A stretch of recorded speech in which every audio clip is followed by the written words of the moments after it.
Hey everyone, welcome back to Taking Care of Business. I'm Mike Katz, Executive Vice President of T-Mobile for Business, and today I've got a very special guest, Mike Seivert, the CEO of T-Mobile, who also happens to be my boss. Mike has been with T-Mobile since 2012. He joined as the Chief Marketing Officer and was a huge part in the architect of T-Mobile's Un-carrier revolution. Before T-Mobile, Mike served in senior executive roles at multiple companies, including E-Trade, AT&T Wireless, and Microsoft. But I am so happy, Mike, to have you here. Thank you for agreeing to do this. It is just great to actually see a person, so good to see you. Yeah, we're here at the office today, which is crazy. I can count on, I think, probably two hands the number of times I've been in the office since all this began. There's been other ways to engage with employees in person. But yeah, we haven't been making much use of the office, so it's great to be here. Great to see you in person. It is. I miss you. I miss you too. It's like you look so great in 3 dimensions. I don't know what to do with myself. Kind of speaking of, not being in the office, 2020 has been quite the year.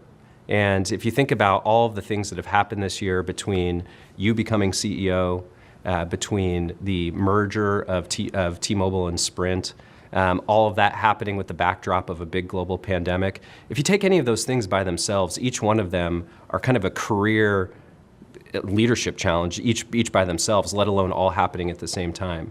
So one of the things I wanted to ask you is, as you kind of reflect back on this year, what are the big things that stand out to you, and what are the things that you've been inspired by?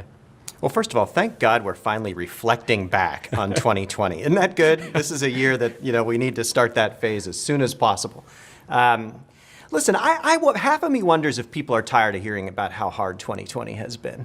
You know what I mean? Because it's been hard for everybody. And we all are excited about looking forward and finding ways, maybe with vaccines and therapies that are coming very quickly, to put all this behind us. But yeah, you're right. Here at T-Mobile, we've had a big year. And we created this new combined company on April 1st, right as all this stuff was hitting, a month into it or so here in the US. And that obviously brought its own challenges, because here we have a company with 75,000, 80,000 people who came from two formerly different companies with different cultures and different mindsets, a lot of similarities, but not the same company.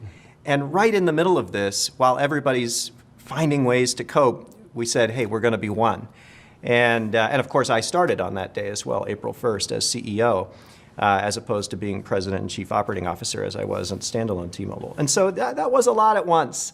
Notwithstanding the fact that during that same period, a couple of months, there was just so much happening in this country outside the confines of our company, including all kinds of social unrest and a racial reckoning happening and so many other things. But look, for me, you were starting to ask, what lessons have I drawn? Listen, show up with a great team. I mean, we've been fortunate to be able to create this company this year in these circumstances with these people. And boy, is that great, because I will tell you definitively that we have assembled the best leadership team and management team and team overall in the history of this industry. And you think about the management challenge that we've thrown at our people this year, notwithstanding you and I here at the top of the company, but the entirety of our management team and the entirety of our team that faces customers every day, they've faced enormous challenges. We have tens of thousands of people that care for our customers, and they do that in call centers and what we call our customer experience centers, because we were a little behind on the care for people from home phenomenon in this company, because we have a unique way of doing it. This team of experts concept, we actually put our people physically together in a pod at our customer experience centers so they can collaborate, own a customer issue, and solve it before that customer is ever transferred. And it's an innovation. Well, because of that, we weren't really focused on work from home before all this hit, and we had to immediately pivot. Our care team found a way to work from home for 95% of our people in a matter of weeks, with help from the best IT team in this industry. And that's just an example. We had to close nearly all of our stores, the vast majority of our stores, just close them at the beginning of this. And because we didn't know, we didn't understand about masks, we couldn't get our hands on masks, cleaning supplies, anything. All this was just crashing so fast, so we just closed. and sent people home to keep them safe and kept a sporadic number of stores open because of the essential service that we provide. And then we found a way. Our team found a way to get protective equipment and cleaning and masks and best practices implemented and all kinds of protocols. And within weeks, we were back up and running again. And it's just an example of the ingenuity of this team. So I draw inspiration, from the very fact that if you're going to have the world throw all kinds of stuff your way, the way we did, and I'll personalize it the way I did, taking responsibility for this company as CEO on April 1st after many years, show up with a great team, and that'll solve a lot. Yeah. That really resonates with me because one thing that I've always believed is that great teams are really proven and demonstrated, not when things are going really well, but when they're hard. And you're exactly right. When you look at what's happened the course of this last 7 or 8 months, it really is a reinforcement of how great of a team, how great of people we have, because they've just been so resilient and they've been so focused on the job at hand, which is taking care of customers. It's been really exciting. Yeah, and it's taken a toll too. I draw inspiration from watching my coworkers, but I know it's not easy. And you can see that people are getting tired. They miss each other, and it's just, we have to find new ways to get ourselves up every morning and make ourselves as productive as we always used to be, and find ways to solve complex problems and have conflicts and resolve them and move the ball forward. All these new things we've had to come up with. And you know what? It's exhausting. And, you can feel that on our team. Yeah. So I'm really proud of them. But I'm also anxious to start to find ways to get them back into some kind of a combination of what we're doing now and safely finding ways to collaborate in person again. Yeah. Looking forward to 21, that's for sure. Yeah, I think we all are. Speaking of that, when you think about, you mentioned the innovations like in customer care where we went from literally no people working outside of the physical call center location to much of the team working at home. Some of these innovations that happen unexpectedly because of COVID. Are there other things that you see that we've done, innovations we've had or ways that we work that you think could carry forward and be a part of our operating model going forward? I think no matter where you work, aspects of 2020 are going to stick with us forever. This year has been that discontinuous in terms of its impact on our society, on how we work, on how we communicate with each other, the norms that have crept in. Now, one mistake that leaders and managers can always make is to over-extrapolate the present into the future. And I don't think it's going to always be like 2020, but there will be pieces of inspiration that we'll draw in the future as to how we work. And one thing we've learned, for example, at T-Mobile, is that regardless of what we may have thought before 2020, we can work productively remotely. And that's a big learning. And so I think with that confidence now that 2020 forced us to create, we weren't interested in creating confidence about remote work, especially for office workers, but we created it. And now we know it works. And so our future work models in this company will be inspired by what we've been through. They won't be like this, but they'll be inspired by it. Let me give you an example. As we recently communicated to our team in a memo some thoughts about how we see work happening post-pandemic, which I hope starts to take root before the middle of the year. And what we see is a hybrid approach going forward, where people in our team who can do their job remotely will be free to do that at least some of the time if they want to. And therefore, the purpose of our physical facilities will change. The purpose of our facility used to be primarily to house each person with their own private workstation and then some collaboration. Well, now, your private workstation work, you'll have the choice more times than not of doing that either at the office or remotely.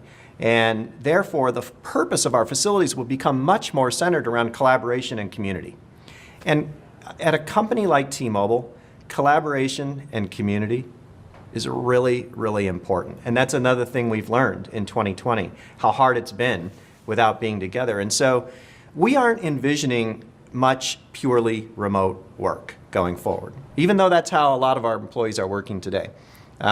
Maybe there will be some of that on an exception basis, but we're envisioning 3 flavors of work, all of which are somewhat hybrid. People who are mostly at the office, people who are like half and half, and people who are mostly at home, but still come into the office about weekly. And that way, everybody's dipping in to our culture and to our collaboration, to be able to solve problems, be creative, support and help each other, have a laugh near the coffee station, all those things that help to perpetuate a culture that's as unique as T-Mobile's. And so we're working all that stuff through, and it has implications for how we run the company and also for our physical spaces, like this amazing place here that we've just renovated our campus very fortuitously with this concept, really being now prepared to be enabled. Yeah, it actually allows people to meet each other too, because Yeah. you forget, we've been at one company for over 6 months, and half of us haven't even met each other before. And so much of that happens in this physical office space, and I think people are so hungry to have that back again. Imagine our leadership team. On our most senior team, my team, there's 18 of us. And of course, some of whom I've worked with for many, many years, very, very closely, like you and I, and others who came in from Legacy Sprint. And as a team, just our leadership team, running this $150 billion company, we've never been in a room together, ever, not even once. And here we are, killing it, and it's, how can you not be inspired by that? It's unbelievable. Yeah. I want to shift topics a little bit. You mentioned a second ago, you and I have worked together for a long time. And one of the things that I've seen from you in our time working together, which I really have seen a contrast because I worked here before you were here as well. One of the things that you brought to T-Mobile was a new value or a new culture of taking risks. One of the things that you came in and made it really clear was we're going to be a company that takes smart risks. And there's lots of examples of that happening over the past 8 years since you've been here. And I just wanted to ask you about risk taking and how important you think risk taking is and how you think about risk taking as the leader of this company. Well, you have been with the company for a long time. I feel like I've been here for a long time, and I don't think I've been here for even nearly half your tenure. You've worked here since the late 70s. Am I correct? Is my math on that? Okay. Yeah, I mean, it was very, very different labor laws back then. Yeah. Listen, when I joined in 2012, along with John Ledger just a few weeks after him, what I saw, I came in to be Chief Marketing Officer, as you mentioned earlier, and to really bring for him some industry expertise. He brought this incredible portfolio of CEO experience, public company CEO experience, and also just this personal leadership capability that we've all been beneficiaries of. And what he needed was somebody to partner with him who was a deep industry expert. And so we made a great pair, and he really became a great mentor for me too. Through those years. And what I saw when I joined in 2012 was a company with a brand that was really interested in serving customers and was known for customer service and for being a good deal and a good value. But there was an opportunity to bring all that to a higher stage and to bring meaning to it, real meaning to the idea of what it's like to serve customers. And in order to do that, you have to have a mantra, you have to have a belief system, and our belief was listen to customers and change this industry in ways that benefit them. Structural changes, big changes, and deliver fame for our company by doing that. Now, in order to do that, you can't take a business that's been running, which, by the way, wasn't really successful either. It was a business that had some good attributes like value and customer service, but didn't have business success and financial success. And so big changes were needed. And in order to create that kind of fame, a brand with real meaning, that was deeply known for changing an industry in customers' favor, treating them right, changing the rules, well, you got to take big steps. And we had the benefit of financial unsuccess. When you are in a business that's declining by a couple million customers a year and has negative revenue growth and negative EBITDA growth, you can take risks. And so it wasn't that hard to bring that mindset here. Now, we were fully owned at that time by Deutsche Telekom, and there was some work to do because their mindset was from an incumbent's sort of point of view. But we worked through all that together as a team and started making moves. And you were, in asking the question, you were one of the architects of what we now call the uncarrier. And people don't know this who are your viewers because you're for years now, since I think I asked you to take responsibility for business back in 2015. So for years now, you've been running our business side. But before that, you were a big part of the architecture of this whole concept of being the uncarrier. And one of our first moves that you were deeply involved in was the idea of totally rethinking how devices work. The idea that instead of devices, the cost of them being hidden in your rate plan, that we'd bring real transparency to it and allow you to have interest-free loans to pay for your devices separately so you could understand the value of the service and the value of the device. And that was a huge foundational thing. And part of all that was, when you can do that, you don't need contracts. And so we banished contracts with Uncarrier One. And I remember when we were in meetings with our owners at the time who became our board, this was a huge decision. Get rid of contracts? Isn't that what keeps people here after we invest in their device? The contract. That's our safety net. And then we said, not only do we want to do that, but Uncarrier 2, and we had both planned before we started, was this idea of being able to upgrade whenever you want. Do you remember that? So back then, the industry made you wait a long time before you could upgrade. Why? Because we made a big investment in your device, and it's not going to be profitable, we thought, if you could upgrade when you want. And we said, but that's what customers want.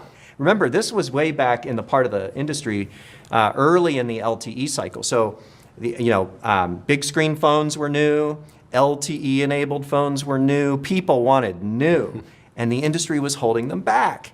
And so we said, that's not what we're going to do. And we invented Jump, just upgrade my phone. Anytime upgrades. And it was mind-blowing. $billion implications, existential implications. I mean, these are things that, these contracts are why people stay, right? And we had to convince ourselves to leap off that ledge. And what it's really about, smart risk-taking, like what we've done at T-Mobile, what it's really about is not just trusting ourselves, but trusting our customers. Because these are investments in them. And what we're doing is we're saying, look, if I give you a service with no contracts, or the ability to upgrade when you want, or our third one, the ability to travel to any country for free with nothing to sign up for, the world is your coverage area, that you'll reinvest in us, that you'll stay, you'll deepen your relationship with us, you'll tell other people about us, and fame for our brand will result as the Uncarrier. And that was the leap. The leap wasn't in our capabilities or our ability to assess things. It was a leap about trusting customers, that if we invest in them, they'll invest right back in us. And here we are years later, as a massively successful company, a proof that kind of thesis, when executed well, really can work. Yeah. I want to ask you more about that trust in customers, because I think it's such an important part of what this company is and what it's done. And a lot of people may not know how much customers have influenced the things that we've done, not done, or changed. And it might be interesting for people to hear about that from you, because there's a lot of things that we've done that we've eventually stopped doing or changed because of customers. It'd be great to hear your perspective on that. Yeah, or things we never thought we could do that were inspired by customers. I remember when we did our fifth Uncarrier move, Uncarrier 5 was called Music Freedom. And data networks were becoming more robust, and people were all mired in these rate plans that counted every little bit up. And music streaming was taking off like nuts. Remember, we used to have stored music only, and music streaming really took off in the mid-2000s with Spotify and Apple pivoting all to streaming. And everybody wanted to stream music. And so we did Music Freedom and became the first company that, as an Uncarrier move, and said, you can stream all you want. It'll never count against your data bucket. And we thought, man, we solved it. That's incredible. Yeah, we did it. Woo, big breakthrough. And it was. But you know what customers said? What about video? Why can't we do that? Why can't we stream video for free? I was like, oh. And you know what? The greatest thing about serving customers is that, honestly, customers are insatiable. You can't ever fully satisfy them. All you can do is strive for perfection. And I love that about the pursuit of true customer love. And I think we're way ahead of where anybody in this industry's ever been at achieving it. We have the highest net promoter scores, the highest satisfaction rates, but customers are truly unsatisfiable. And I love the pursuit of that perfection. And so they said, do video. Thank you for the music, but we want completely free streaming video, because Netflix was becoming more popular then and stuff. And we didn't think we could do it. We said, well, look, we'll study it, et cetera. But that kernel of feedback to how the world responded to Music Freedom, which was incredibly positive, but also, what else you got? We went to work, And a year and a half later, we invented Binge On, Uncarrier 10, which is probably our most groundbreaking move ever. And where we said, you know what? We found out a way to make it so that you can stream all the video you want in your rate plan for free, and it'll never count against your data bucket. Video streaming at a time when networks didn't have the capacities that they do today in 2020.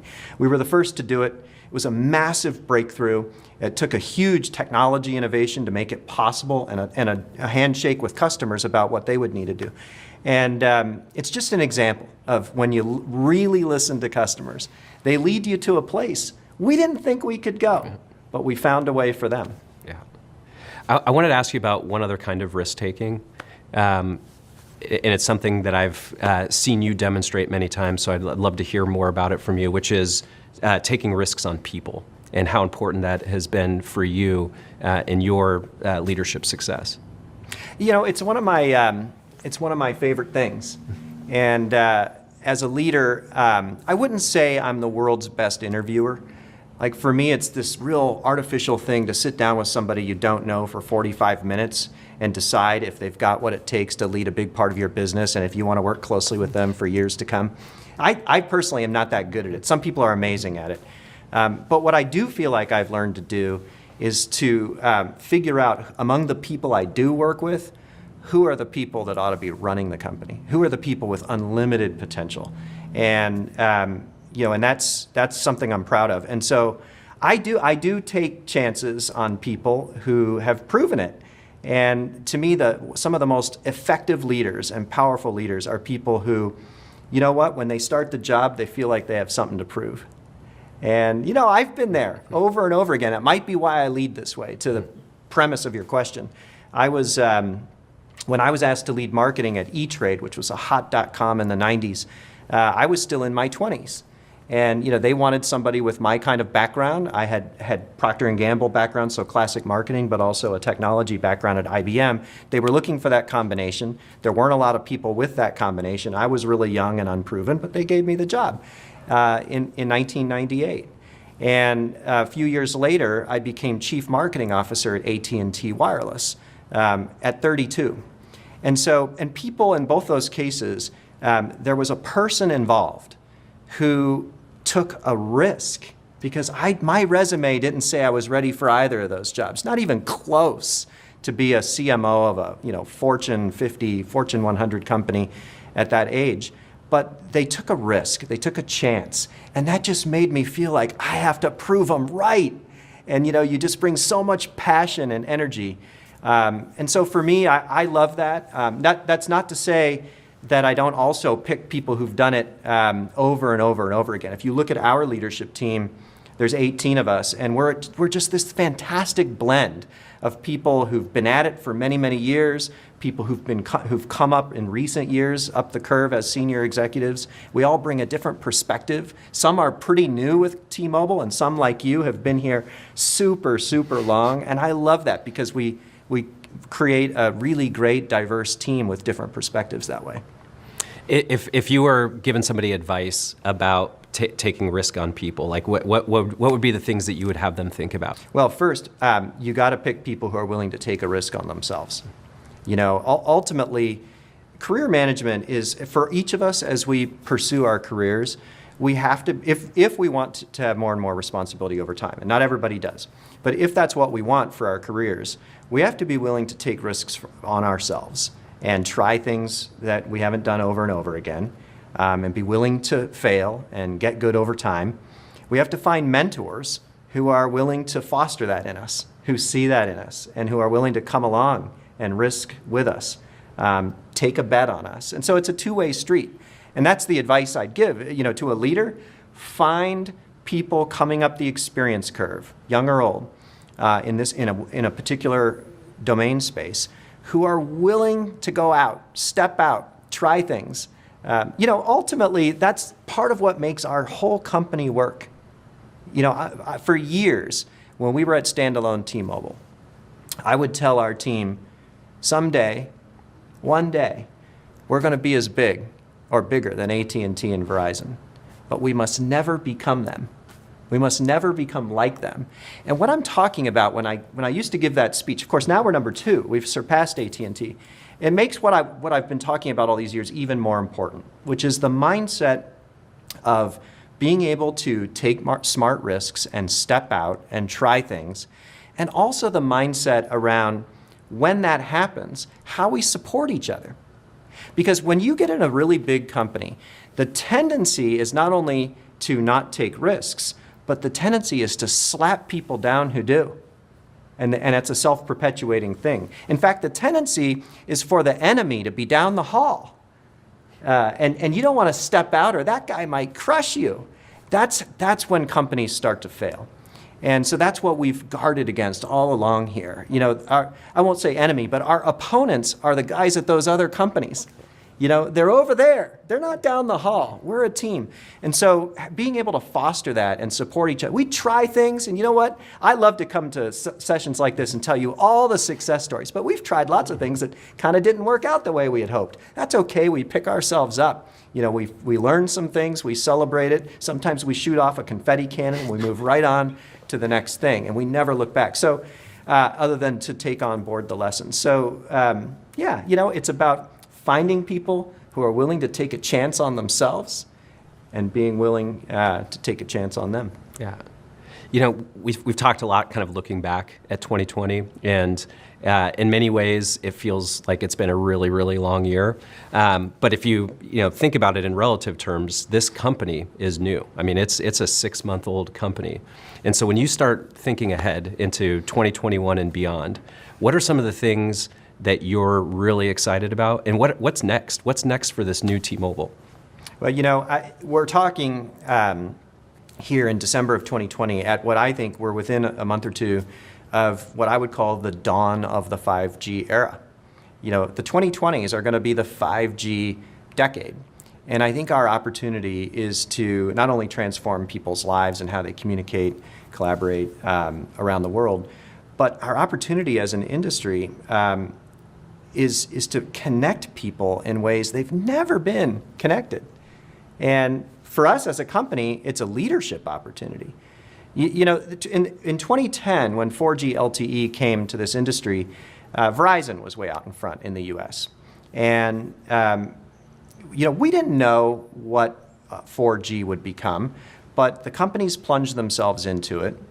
And the mobile lifestyle that we all have today resulted. You know, it's funny to live in 2020 and we act like this mobile lifestyle has been around forever, but it hasn't.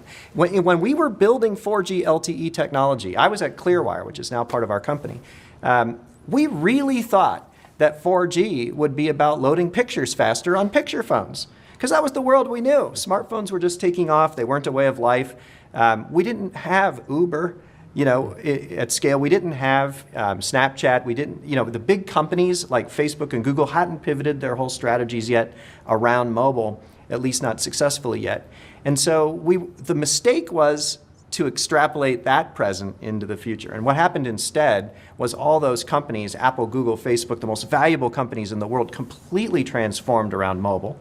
And then innovators in garages, metaphorically and literally, became some of the most lifestyle-changing companies in our digital history, and like Uber, you know, or Tinder, or Snapchat, or Instagram, et cetera, et cetera. And so, obviously, 4G was a transformative technology. In 2020, at scale, we've really used video telephony. That really came about through 4G. Before 4G, nobody ever did video telephony. It took Hangouts and iMessage and FaceTime to make those things at scale technologies. Okay, so here we are at the dawn of the 5G era. And I'm telling you this, if 4G was transformative for our lifestyles, 5G will be more transformative. The only mistake would be to try to assume that it's all going to happen exactly like it's happening now. Our smartphones will be a little faster or a lot faster, and that's it. What's going to happen is innovators will take this massive capability that we're now building, that T-Mobile will clearly lead for the 5G era, and they'll create hardware and software solutions using these high-capacity, low-latency networks that transform our connected lives yet again. And I love that. I just love it. It's, to me, it's a reminder that the work we do is really important. Our company is setting out to be the best in the world at connecting people to their world. And we've got the team, we've got the assets, and now we're way ahead of our two principal competitors in the 5G race, and we intend to stay ahead for the entirety of the 5G decade. And to me, that's really exciting. Yeah, I mean, it's really exciting, especially when you put it in that terms, when you think about the beginning of 4G, having no idea what was actually going to define that era, and it happening over the course of 10 years, and thinking about that same cycle again, and having technology that's been as disruptive and transformational and groundbreaking as what's happened over that last decade just kind of blows your mind. And for the first time, being able to envision it with T-Mobile as the leader. Yeah. I mean, for someone like you who's worked here for many, many years, we've been chasing everybody else for decades.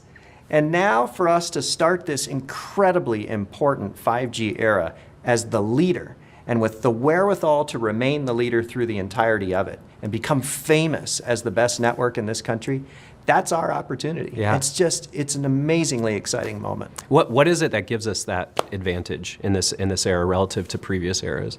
I mean, when we merged the companies, we brought together not only the teams, but the networks and the assets that those two companies own. And they just happened. Why we chased this merger for so many years and worked on it so hard against so much opposition was because we knew how incredibly synergistic the two companies were. And they just happened to have very, very different assets that when you combine them together create a power that's much more than 1 + 1 = 2. Most mergers are 1 + 1 = less than 2, let's be honest. That's why they're sort of side-eyed by everybody. This is totally different. When you take the low-band leadership that T-Mobile had and the mid-band leadership that Sprint had, and you put them together and you put very high-capacity millimeter wave on top, more of it than everybody else, and the network resources of the two companies, more towers than anybody else, and the financial synergies of combining the two companies that give us the capital to invest behind all that. So when you no longer require American consumers and businesses to pay for two totally separate networks, and instead you combine them into one, your costs go way down. And when your costs go way down, you can do two things. You can invest billions, tens of billions, in the world's best 5G network, and you can simultaneously provide the best value. That's how powerful these financial synergies are. No one's ever in this industry, in history, been able to simultaneously offer you the best network and the best value. That's T-Mobile's opportunity. You combine that with the ability, our long legacy of offering the best experiences from the best team that cares about and loves customers the most, man, that's a winning combination. It's so exciting, and I know we've got a team here that's really fired up, and any customer that's been a part of it knows exactly what you're talking about. You know that you reached out to your Twitter followers and asked them for some questions. Do you mind taking some rapid fire questions from your is this that rapid fire? Oh, yeah. So okay. we have some really good, very, very important. Well, I didn't look at it. Very important ones. Okay. So let's start with an easy one. Pineapple on pizza. I'm an equal opportunity pizza person. It's not my go-to, but yeah, it's allowed.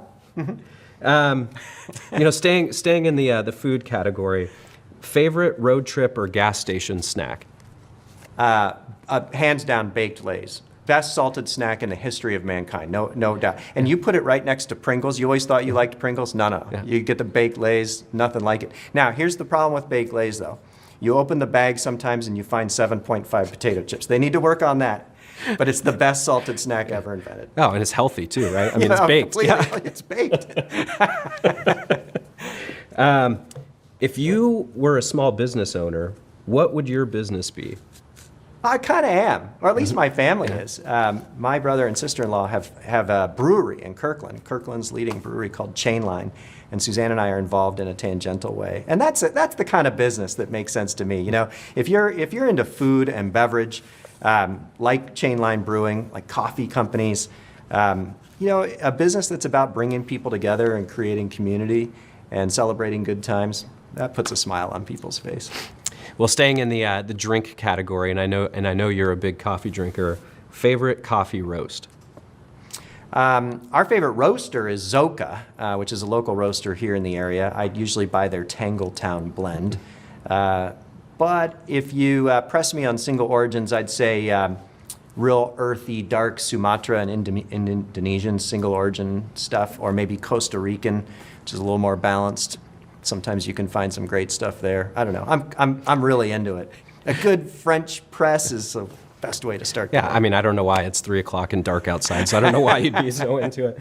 Favorite book or besides this podcast, favorite book or podcast? Yeah, I'll go book instead of podcast. I like popular history. Like David McCullough kind of stuff, or like he wrote the Wright brothers, or some of the ones about Lewis and Clark, or our founding fathers, those kinds of things. Popular history, I love it. But also I like sort of these broad arc of history books, like Jared Diamond books, Guns, Germs, and Steel, and Collapse, and all the ones he did, or Sapiens, some of those ones that look at the arc of time and try to draw conclusions about the society we live in now, those kinds of things. And then sometimes some page-turning historical, fiction kind of stuff too. I'll wrap with this one. Favorite T-Mobile product or uncarrier move? Whoa. I'll go back to Binge On. That was, we've done something like 17, 18 of them. That one was my favorite because it just came so much from the heart of our customers, as I explained earlier. Another one that was really fun for me, because I could just see the jaws dropping at our competitors, was Uncarrier 3, Simple Global. When we just, with no warning, suddenly decided that the world is your coverage area for free. And there's nothing to sign up for. Just from now on, you go to Canada, Mexico, get off the plane in Europe, Asia, doesn't matter. It's included. That blew people's minds. And it also destroyed multi-billion-dollar profit pools at our competitors over time, which is a win-win in my mind. It's one of our other favorite things to do. Well, Mike, I can't tell you how much I appreciate you doing this. But even more than that, I can't tell you how much I appreciate you, your leadership, what you've done for this entire company, what you've done for me personally. It's just, I couldn't be more lucky than to have this opportunity to work here. And I know there's thousands of people across this company that feel the same way. So thank you. Thanks, man. Yeah, thanks for taking care of business. Yeah. See what I did there? Perfect, yeah. Well, thank you everybody for watching. It was a great season of taking care of business, and we're really looking forward to coming back next year with the next one. Have a great day.